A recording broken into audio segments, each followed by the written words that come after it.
Hey y'all, welcome back to my channel. Today we're going to be talking about my Art Fantasy Bingo TBR, which I am very excited about. I have a big stack of books to talk about, and I think it's going to be a really fun year trying to actually complete this challenge. But if you're not familiar, Art Fantasy Bingo is a reading challenge run by the Art Fantasy subreddit with the aim of getting people to read more speculative fiction. So you can read fantasy, but you can also read sci-fi, horror, or other kind of general speculative fiction. As long as it fits within any of those categories, you can read it. So I think this is my fourth year creating a TBR for this challenge, and while I haven't actually successfully completed any of the bingo boards, hope springs eternal, and I keep trying. So that's what we're here to talk about. This is a new year, and I'm going to try again to complete this year's bingo board, and I think they had some really fun prompts this year, so I'm excited to dive into this list. And I thought this time around we'd try it as a PowerPoint, just because I kept losing my way trying to go through the giant stack when I was sitting on the floor with it. So we're going to try this, and let me know down in the comments below, what you think of this format as well. But let's head on over to the list. Okay, diving in, and hopefully when I click over it, this doesn't disappear for you. But our Fantasy Bingo list 2026, diving straight into row 1. Our first prompt is trans or non-binary protagonist, and for this one I'm choosing Morsel by Carter Keene, which has a non-binary protagonist. More specifically, it has an agender protagonist, and this is actually a prompt I've already completed, because just after the card came out, I was actually reading Morsel for a video, so it worked out nicely, just kind of timing-wise, it worked completely in my favor on that one. But I would highly recommend Morsel. I really enjoyed it. It's a really great horror novella, and I really liked our main character, Lou, and I thought it was interesting. I don't think I've read a book with an agender human character before, so that was really cool. Then moving on to our second prompt, we have judge a book by its title, so just a title that intrigues you, and I've gone with Eat the Ones You Love. I don't feel like I need to say any more on that. It's a great title. And then we have read a translated book. So for this one, I've chosen Guardian by Priest, which is translated from Chinese, and it's a sort of queer urban fantasy romance kind of thing with the supernatural investigation group, which I'm always kind of a sucker for supernatural investigation. So this one just sounds like it's going to be fun. Then we have small press or self-published, and I've chosen When the Angels Left the Old Country by Sasha Lamb.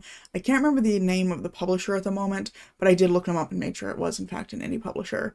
But this one was described in the bookseller note that convinced me to buy it as like what Good Omens wishes it was.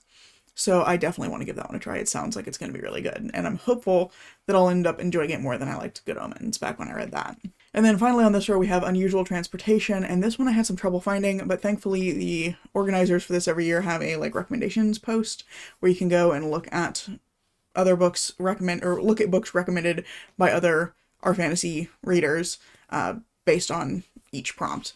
So for this one, I'm going with The Art of Prophecy by Wesley Chu, because somebody in that recommendation post mentioned that there are moving cities in this, and the thing with this prompt is it had to be a form of travel or a form of transportation that isn't normal to our world and isn't conventional of the genre that it's in. So this one has moving cities. I don't know exactly the mechanics of that, but I thought it sounded really fun. And I happen to have an arc of The Art of Prophecy because I randomly was given one a year after the book came out on NetGalley. I just randomly was like, here, have this. And I was like, but the book came out a year ago. And I think maybe they were trying to drum up interest in the second book in the series because it was about the time that was coming out. Moving on to row 2, we have The Afterlife, so a book set in the afterlife or that deals with the afterlife in some significant way. And I've gone with Hellbent by Leigh Bardugo, which I know is going to involve some students going into hell.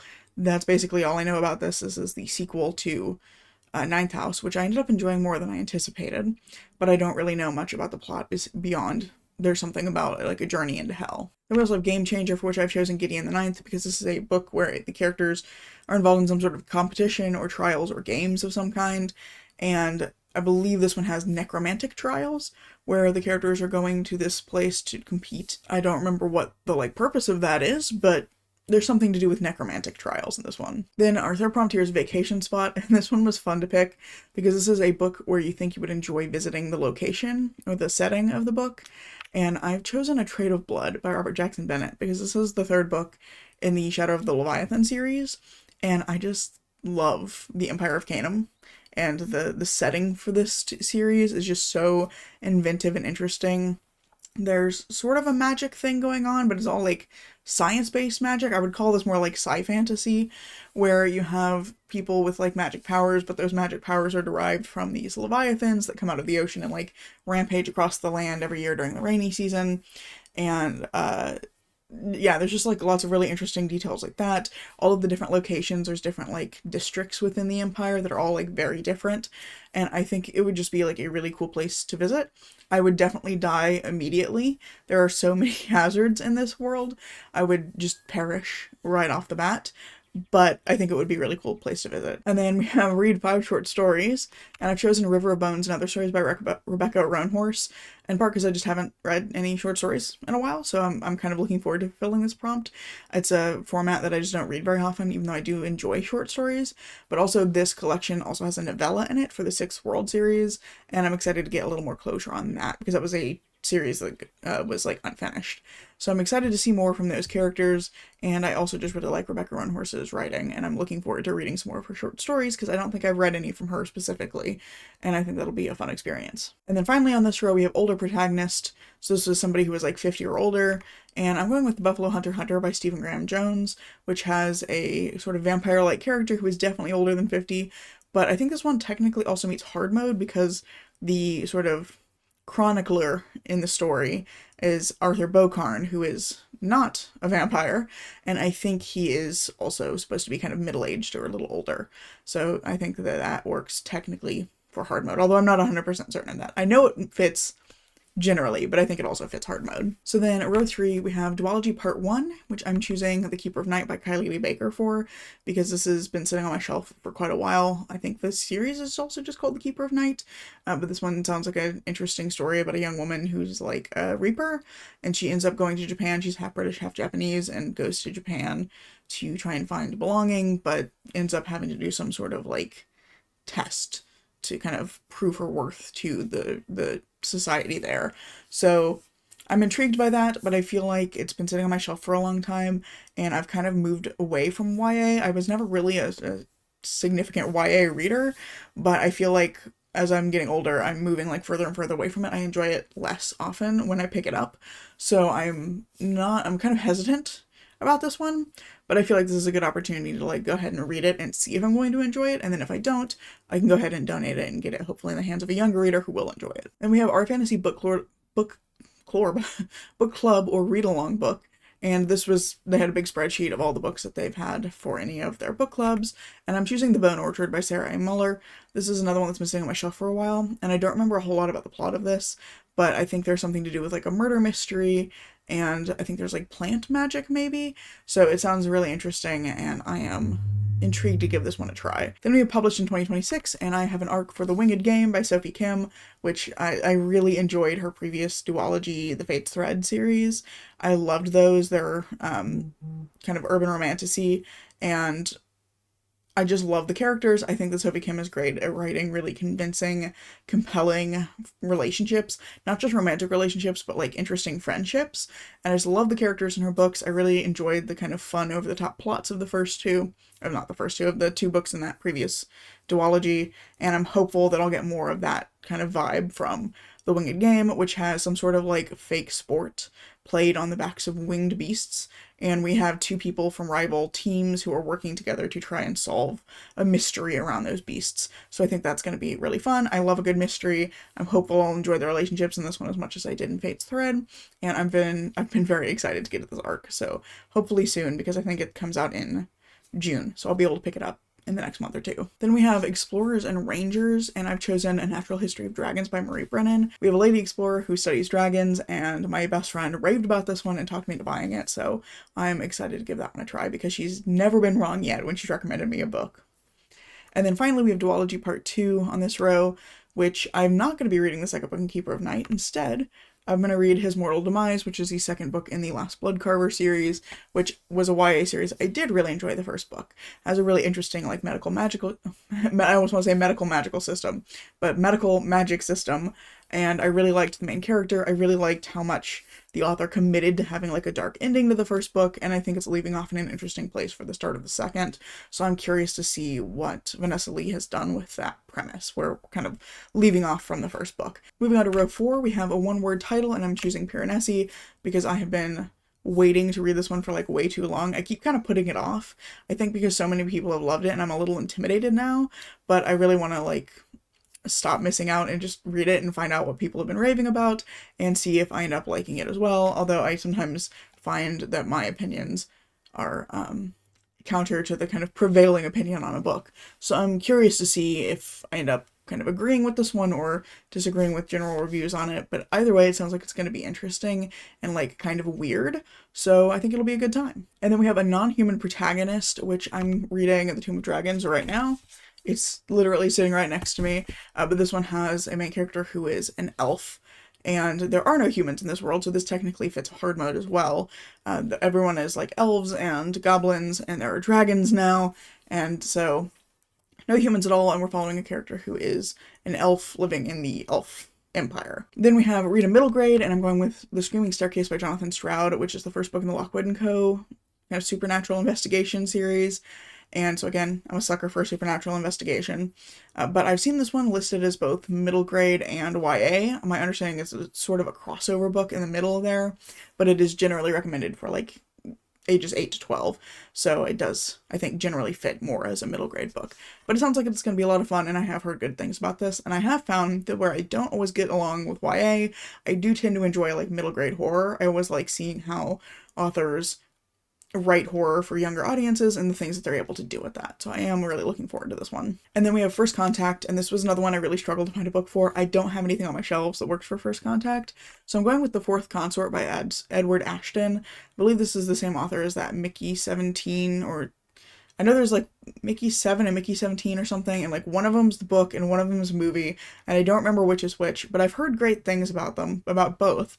So I want to give this one a try because it sounds like a fun premise where this guy is like a part of a business or part of a group that like specializes in first contact, but the group he's a part of is a little bit sketchy, and then they encounter another group that also like specializes in first contact, like making contact with new groups and establishing relationships, and this other group that they've encountered kind of hates them, and he ends up in an awkward situation, and it sounds like it's going to be a little bit like politics, a little bit adventure, and probably pretty funny. So I'm curious to see how I feel about it. And then our final one on this row is Murder Mystery, and I'm going with The Death I Gave Him by MX Liu, which has been sitting on my shelves far too long, given how excited I was for this book. This is a sci-fi locked room murder mystery retelling of Hamlet, which is just a bunch of words that should work for me because I love Hamlet. I love a murder mystery, especially a locked room murder mystery, and I've been really enjoying sci-fi lately, so I should love this one, and I think I've kind of built it up in my mind a little bit too much, and I'm worried that I'm not going to enjoy it.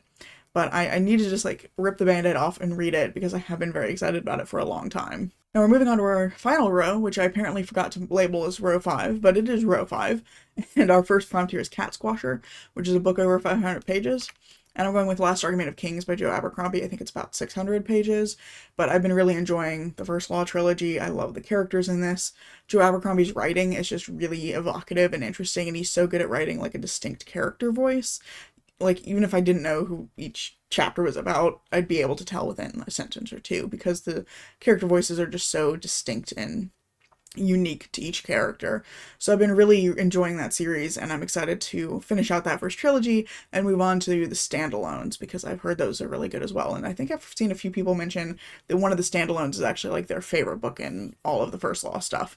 So I'm excited to be making progress in that series some more. And then we have Feast Your Eyes on This, which is a book featuring food kind of heavily in the plot. And I've gone with Woman Eating by Claire Coda, which is about a woman who's a vampire, but she also is like fascinated by food and particularly is interested in Japanese food because her father, who is absent in some way, I don't know, I can't remember if he's died or if he left the family when she was young, something has happened, and her father, who is Japanese, introduced her to all of this like food from his culture, and she's like kind of fascinated by food as a result. So it sounds really interesting, and I've read a little bit of it and remember the writing was pretty solid, so I'm curious to see how food will like continue to play throughout that story. Next up, we have published in the 70s, and I'm going with The Shining by Stephen King. This one I actually meant to read back in February, and I just was in a bit of a reading slump at the start of the year, but I've been wanting to read this one because Jacob loves the movie, and I wanted to read the book first so that when I watch the movie I can kind of like have an understanding of how they're the same but also how they're different, and I know that they're supposed to be pretty like dramatically different from each other, but I always like to read the book first, so I need to get to it so we can actually watch the movie together. Our penultimate prompt is Politics and Court Intrigue, and I'm going with Navila by Paolo Bacigalupi. I don't really know what the plot of this one is exactly, but I know it follows a guy who's like the heir of a major family in sort of a fantasy Venice type of setting, and he's kind of getting pulled into some intrigue in the city, while he's also finding that he is being called to by this heirloom that his father has on his desk that's like a dragon eye. So I don't know exactly where all of that is going, but it does sound like it's going to be like heavily political and about kind of court intrigue, and not necessarily like royal court intrigue, but like there's the city is kind of run by these ruling families, and so the court intrigue involved with all of that. And it sounds like it's going to be interesting and quite different from a lot of the other fantasy that I've read. Then our final prompt is read a book from an author of color, and I'm going with Legendborn by Tracy Dion. This is another one that's YA, so I've been kind of putting it off because I'm worried I'm not going to like it, but I have heard some excellent things about this particular series, which is all based on like the King Arthur mythology. It's a King Arthur retelling, and it sounds super fun. It's about a young woman who finds out about like the existence of the Round Table after going to, I think it's like a early college, middle college program at UNC, and so she gets involved in all of that. Her mother has died, and then finds out about this like world of magic. So I'm really curious to see where that's going to go and how all of those pieces are going to tie together. So I'm excited to dive into that one, even though I've been putting it off for a while. I have heard some excellent things, and I also have the audiobook, which I remember listening to the sample and thinking the audiobook narrator was excellent. So hopefully that will help me prioritize that one and finally get it off my to be read shelf. Okay, so those are the books I'm planning to read for our fantasy bingo. I've yet to finish a full bingo card, but like someday I'm gonna get there. I feel like I have a good chance this year because I'm very excited about a lot of the books that I've got on there. I have already finished one prompt, and I'm currently getting close to finishing a second one. I think I'm like halfway through the Tomb of Dragons. So we're seeing some progress. I'm excited. Definitely let me know down in the comments below if you're participating, and whether or not you're participating, let me know what your favorite prompt is and what you're planning to read for it, or you would read for it if you were going to participate. I would love to hear that. I think that would be really fun. And I really hope you enjoyed this video. If you have, I hope you consider giving it a like, maybe even subscribing to see what comes next. I'm currently posting at least once a week, and I hope to see you in the next video.